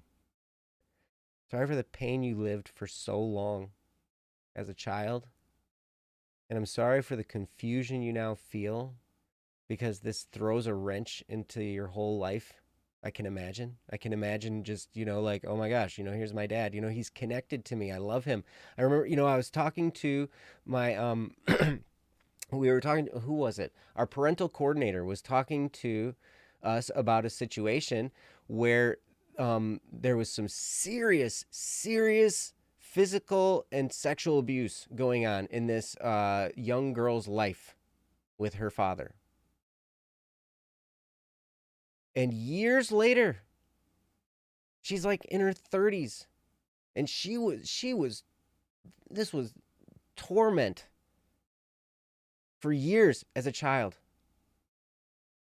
But she still desired a relationship with her father because he's her father. Even though he did all those horrendous things, horrendous criminal things, she still had a connection because he's her dad. So, I don't know. I don't know what to tell you what to do. But I can tell you that either way, whatever you decide, it can be the right answer. And you're not locked in to either decision. You can always change your mind. So, I don't know. That's about all I have. I apologize. I've gone way longer than I should have. And Ryan, you definitely have way more of a connection with this type of situation than I do. And so I'm going to turn it over to you as quickly as possible. So, but Oh, thank I you. thought that you did great. You brought a lot of wisdom and good perspective to it. So yeah, thanks, Joe. Thank you so much. I'm gonna quickly read something that Riku Twashu put into the chat here. Um, they said, my mom used to be an alcoholic until last autumn, and my parents divorced around 4 years ago. Back then, I really hated her. In parentheses, wished her death to her face. All of the over emotional teenager stuff. She continues on, or yeah, Riku continues on. Since I always was a dad child, but also she would never care about me and be drunk every evening. I didn't want to talk to her at all. Kinda wanted to just get stuff for free. So they continue. I don't care about her. I didn't talk to her for almost 2 years, but recently we call sometimes. We talk about her problems, and it's getting better. Sorry, that was a lot. What I wanted to explain was this. Sometimes it takes a few years, and it gets better. Um, and I can relate to that. I mean, my dad, and I shared this before, but my dad, obviously, this is where Vander would kind of mentioned about my past. My dad was an angry alcoholic, and for a number of years after the divorce, it was about um, you know, it's hard to remember times and dates and all this kind of stuff for me. It was a long time ago, but um, it took it took a while before I ever got to a point where I could actually have a conversation with my dad that wasn't just so surface level that it didn't matter. That it wasn't just, Ryan, you're in the way, get out of the way. You know, um, yeah, you can eat that for dinner, lunch, or whatever. Basic stuff. It took a long time before me and my dad were able to actually have a conversation. And part of it was perhaps my age, and I wasn't really entirely too much of a conversation with all. So part of it was me, but the other part was him as well, not being able to know how to act around me, know what to say. In the end, he's never apologized. Um, but the thing is, he doesn't remember any of it either, which is pretty common actually. Obviously you got that idea of like, you know, people who drink till they can't remember. I mean, sure, there's that, but there's also like people who are addicted to something, a substance. This isn't entirely true, but it can be common. They've, especially with alcohol, they've done certain things to their brain where their brain can't remember the things that they've done that were bad. Since they don't remember bad things that they've done, they're completely gone from their mind. They have no memory of it. So, like for example, he doesn't. I wouldn't even bring it up, but he has no recollection anything from that period of his life that was horrible. Um, he doesn't remember any of the arguments. He doesn't remember how he treated us. He doesn't remember, um, you know, picking me up and throwing me across the room when I was 2. He doesn't remember yelling at me for anything ever.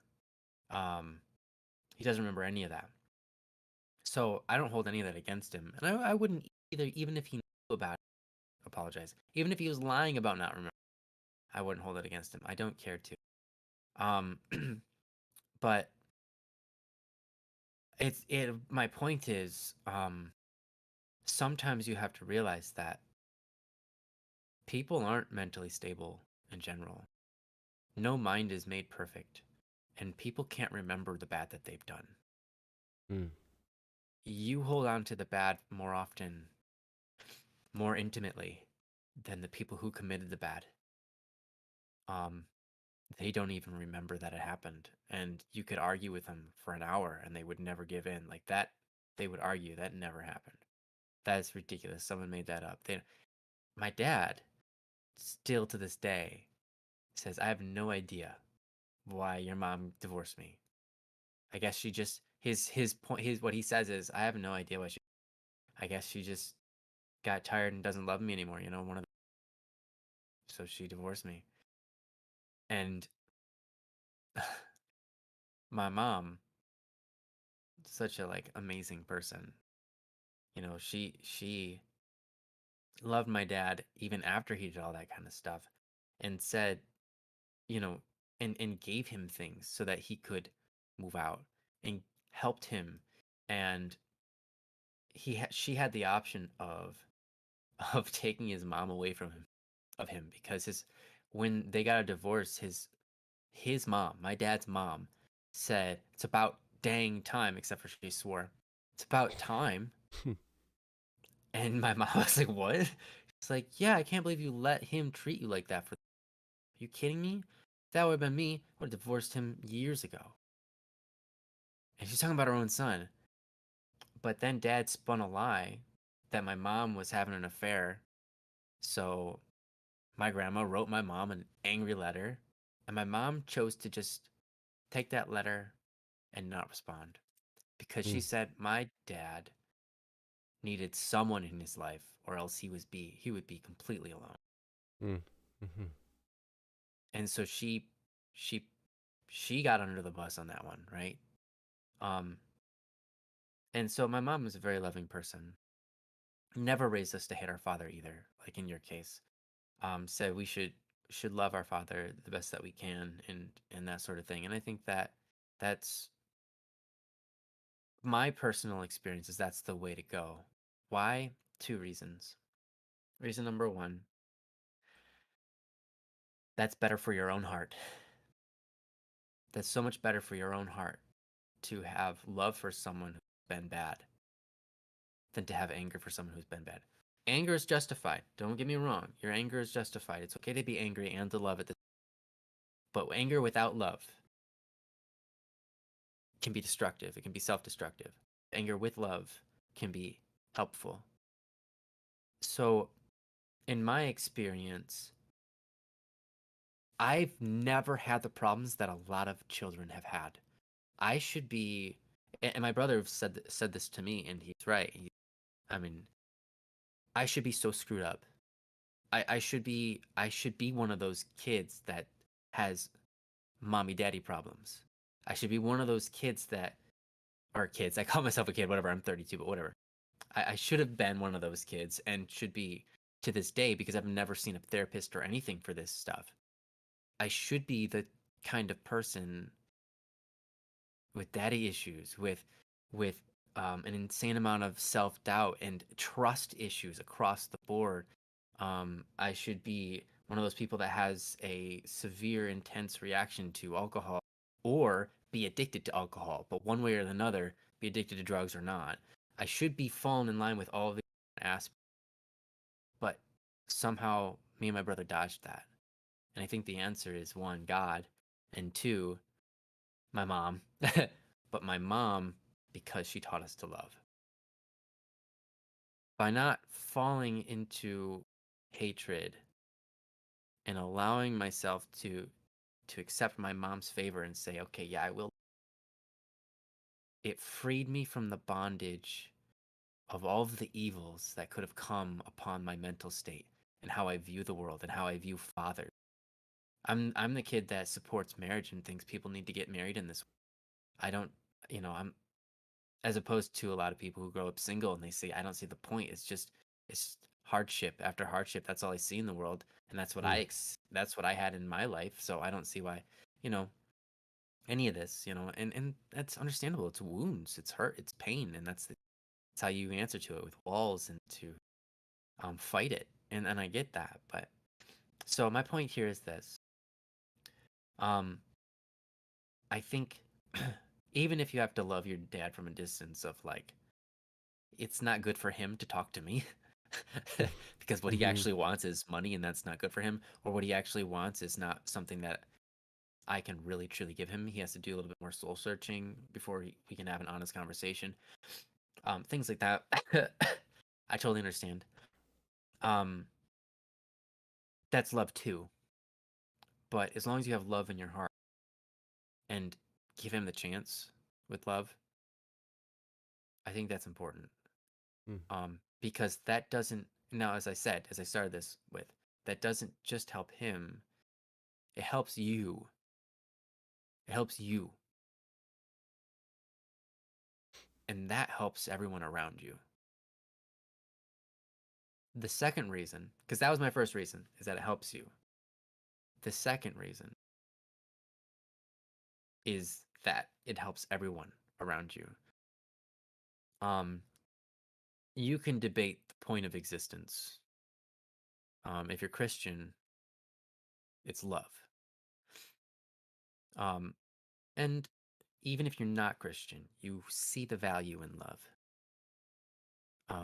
You agree that many of us are searching for love, and that we cling to love, and that love is a valuable. Love can be defined in many ways, and often we define it as to will the best of another, to to really want the best for another person and be willing to act upon that desire. Um, but love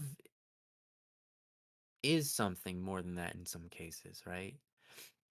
Love can be an extreme desire in general, just to be with that person, to experience that person in all of them, to fully take on that person and experience them, the themness of them, their essence, and that can be love, um, or to whatever.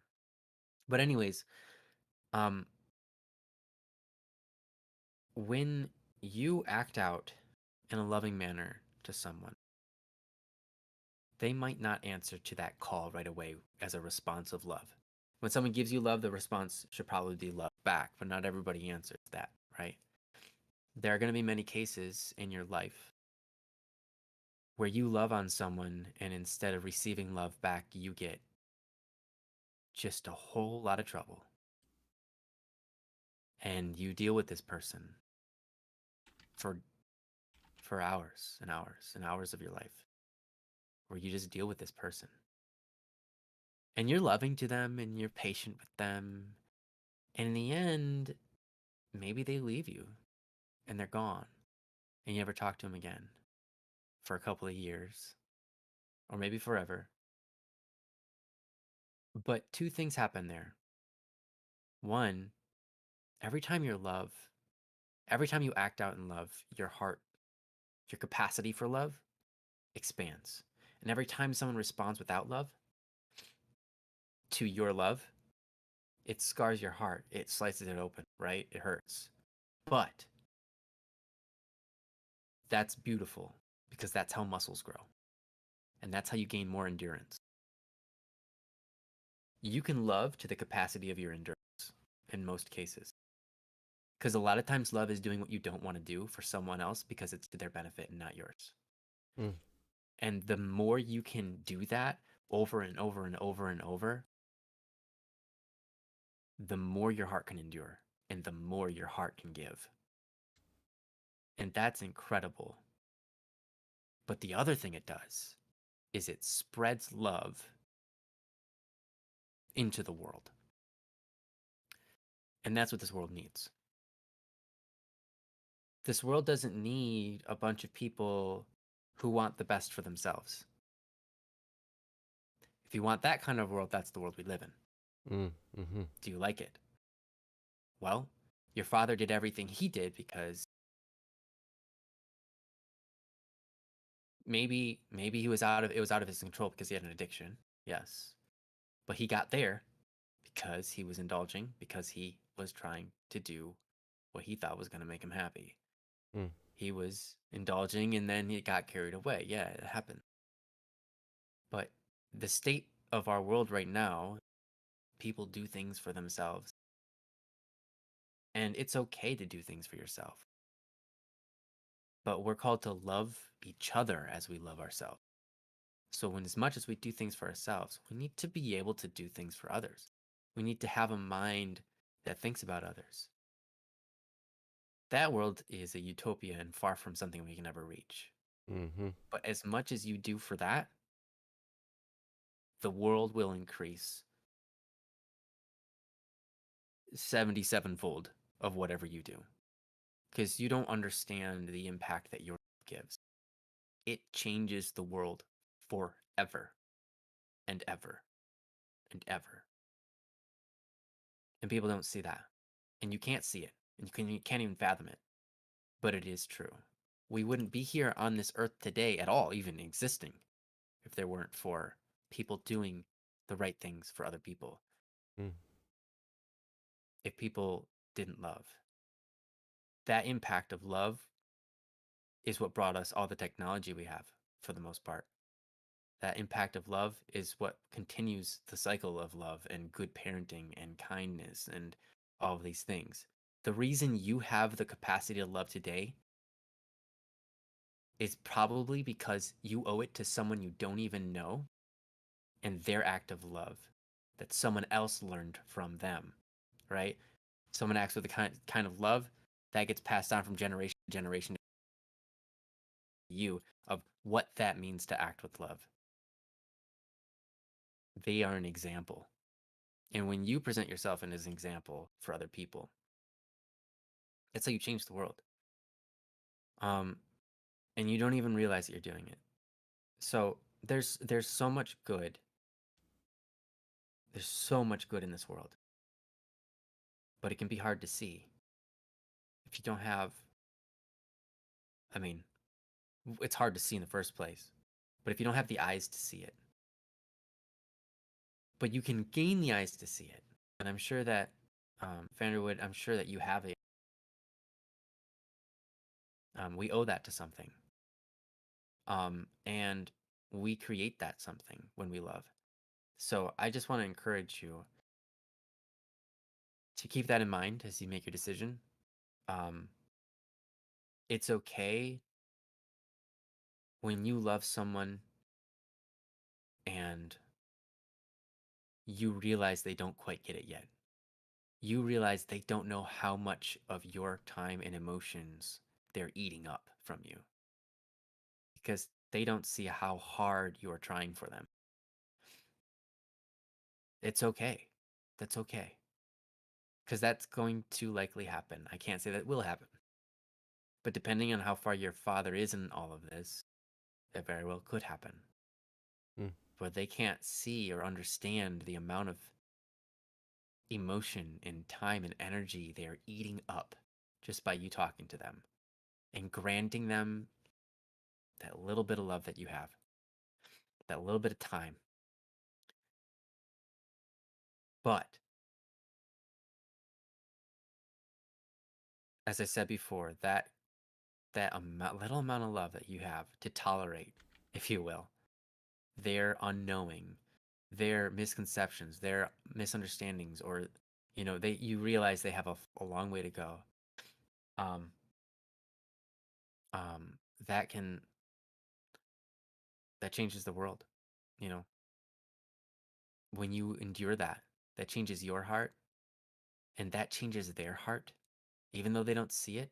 They they experience what you give them because you're willing to deal with them, and that changes them. You plant little nuggets, and they change over time because you plant those nuggets. Usually when you give someone love, it's like sowing a seed. When you tolerate someone, in a way it's like, wow, this person takes a lot of effort to love them. Maybe this isn't even going to be how it goes. Maybe it's just going to be you answer their call and you come with open heart and you make yourself vulnerable, and they just all of a sudden they open up and you're like, wow, this father, awesome. But maybe it won't be. And so I'm preparing you for it probably won't be, okay? So, um um I don't know, there's a side conversation going on, so it's distracting me. Sorry. um um It's it because probably sometimes won't your be. end of the sentence was clipping out. Oh, I'm sorry. Yeah, your But audio's I think doing people something could still funky. mostly understand, but Okay. Which Mhm. sentence was it? Do I have to repeat? No, I'm just kidding. It's gonna be way too hard. There's a too lot of But many them. of them. anyways, It's been happening the okay. whole time. Oh, that's a bummer. Okay, I think I know why, but it's whatever. Can't fix it. Um. Anyways, as I was saying, it's it's probably going to be difficult. So whatever you do, remember that what you're doing is you're planting seeds, like you plant a garden, and each seed might be a little bit different. It takes time to grow, though. You plant it and you nurture it. You plant it, you plant the seed within the person, and that seed of love, and you nurture that love by feeding it water, giving it good soil, giving it plenty of sunlight. That means positiveness, positivity. And over time, that person's capacity to love, you increase it for them by your sacrifice. And I bet you a lot of people didn't know you could do that. But you can increase other people's capacity to love by sacrificing yourself in little moments, in little ways like this, which is beautiful, which is tremendous, which is powerful. Another definition of love, and I'm going to end on this, and this one is really good. This is one I learned from one of my favorite songs. I haven't mentioned this in a long time. It's called The Summons. Mm-hmm. And the definition of love has brought, if they don't give a definition of love in the lyrics, like love means blah, blah, blah, but they sort of give you an idea of what love is through the lyrics. And it's the sense of, I live in you and you live in me. I live in you. I've given you my heart. I've given you my love. I've given you time, experience. I've given you love. And now I live on in you. And you live in me. And it's a beautiful image of love, and one that is true. It is a true definition of love. Because when we act out in a loving manner for just even a moment of time, that lives on in that person. And that changes how that person's life is going to go for the rest of time. And we don't realize that. But it's true. And it's hard to fathom that because it's unfathomable. But it's still true because they've made an impact because of their love. We live on in each other. And in more than just that, in a spiritual way, but um and that's through God, but regardless, and the Holy Spirit and all that kind of stuff. Anyways, I'm gonna say I've talked for a really long time, and I apologize. I had a lot, but I really wanted to make my point. Um, and I wanted to give you examples from my life and my experience. Um, my thankfulness to my mom and to God and to listening to the idea of opening up and loving my dad. And we don't have a perfect relationship now. It's not bad in any way, but we just don't talk that often. But every time we do talk, it's nice and friendly and humorous, and it's good. There's nothing wrong with the conversation we had. It's good, mutual father-son relationship that we have. It's good. Hmm. So, um, and yeah, I love my dad. And in fact, here's the thing: for years and years and years now, I say, "I love you, Dad," and he'll say, "I love you too," and that's Hmm. wonderful to get that response. Um, and that's been the case since, I don't even know how long, but that's good. And I hope that you can get there with your father. I really do, because that's valuable. There's so much value to be gained in that. But anyways, I'm gonna call that. I talked for a really long time. I'm gonna pass it back on to Joe. And I'm sorry for taking up so much time.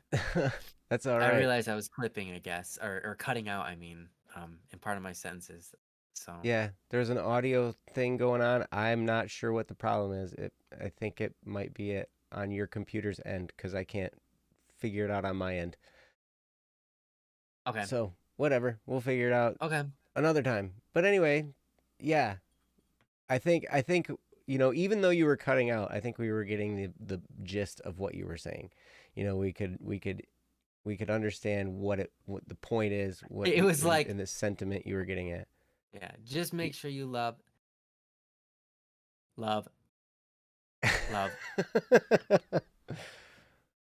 love. Exactly. Exactly. It was just like that. It's perfect. Okay. Yep. The point is love, Yeah. right? And here's the thing. For I might have you, been just a bit too quiet, being Vanderwood, sentimental and stuff. that could be.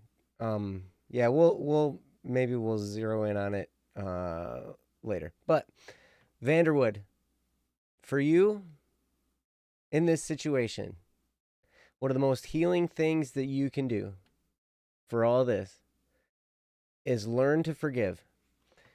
Now, I don't mean that your dad isn't responsible for the things he did. Forgiveness isn't letting him off the hook. That's a big misconception in our culture. Because a lot of times, we use the word forgiven in like court cases and stuff like that. Well, we forgive those offenses, meaning we're not going to hold it against them, right? And in a way, that's true.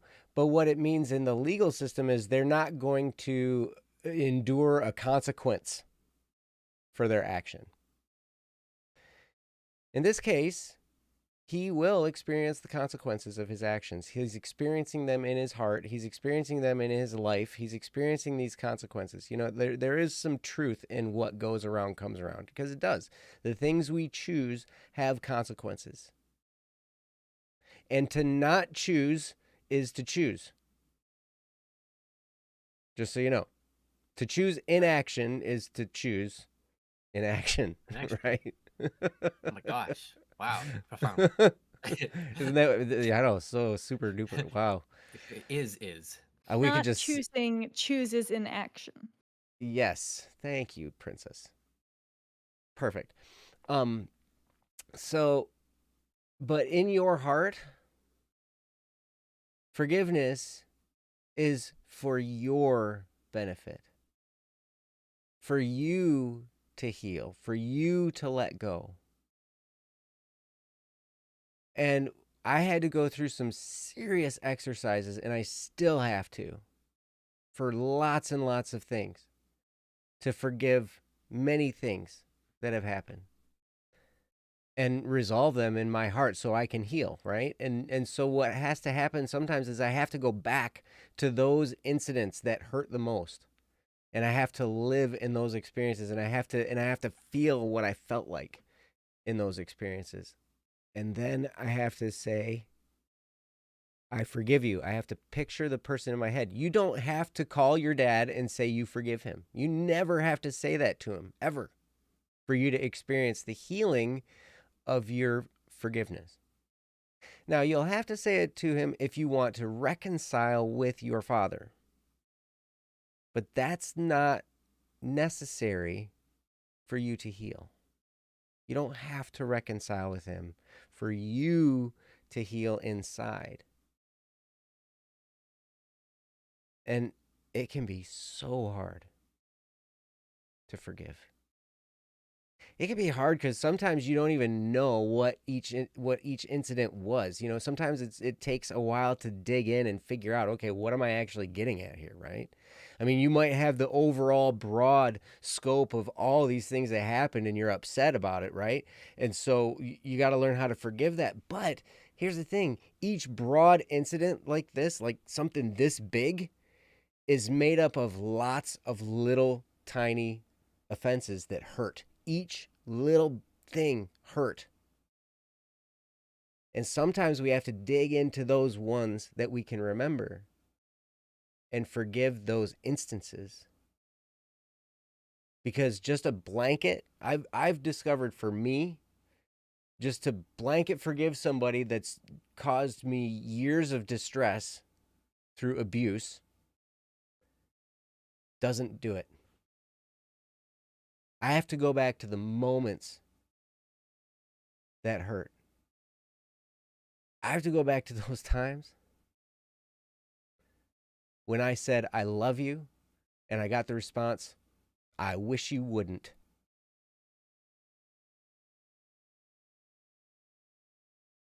Those things hurt, right?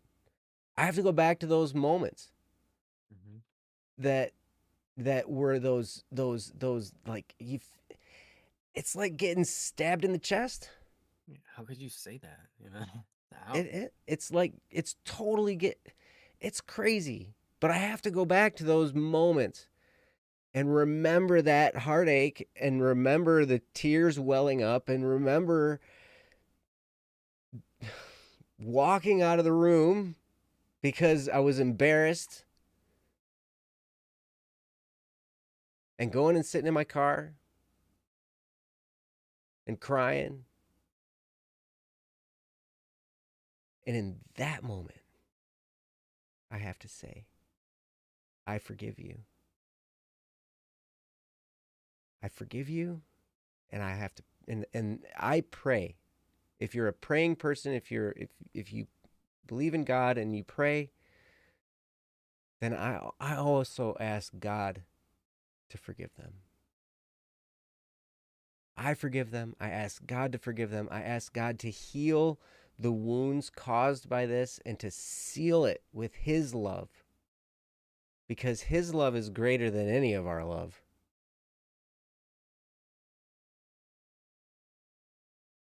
And in that, you can heal from those moments. And so, because each broad incident like this is made up of lots and lots of little incidents, it takes time. It takes time because you have to remember them and you have to go back to them. And sometimes you don't go back to them deep enough because you don't want to, because you're afraid to, or because it hurts too much and you just can't go there.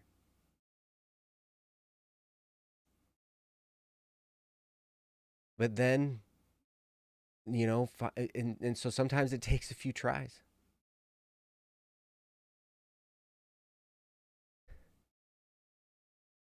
But healing is there and it's possible. So I'm told.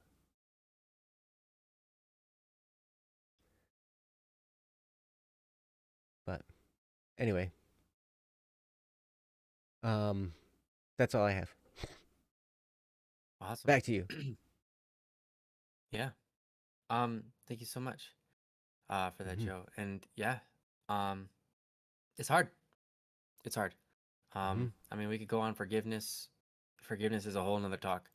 And it's interesting because we continue to learn more and as we go through our lives. We've been talking about forgiveness for years on this show now. But yet we still learn more about it um, as the years go on, which is great, which is a beautiful thing. Um, just things that compound upon it, and it's very powerful, very important. Forgiveness is probably one of the greatest gifts we've ever been given in this world, because without it, friendships are very fickle. and glass, essentially. Um, and all relationships are really glass without forgiveness. So we have to, or really, they're not just glass; they're glass under constantly uh, um, gaining more pressure plate or something. It's like um, their glass is just ready to break at any moment because Mm. at any point in time, someone can make a mistake. If you can't forgive them, well, it's over. And it's a true test to many relationships. And the Mm-hmm. problem with forgiveness is, unless you forgive, a lot of times that relationship can't be mended.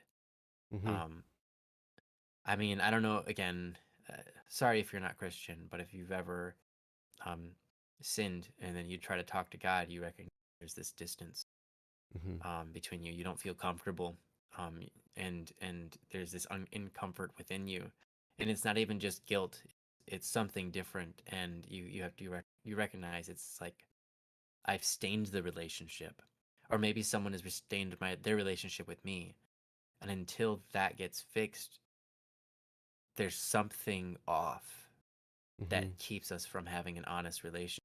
There's something that disables that ability.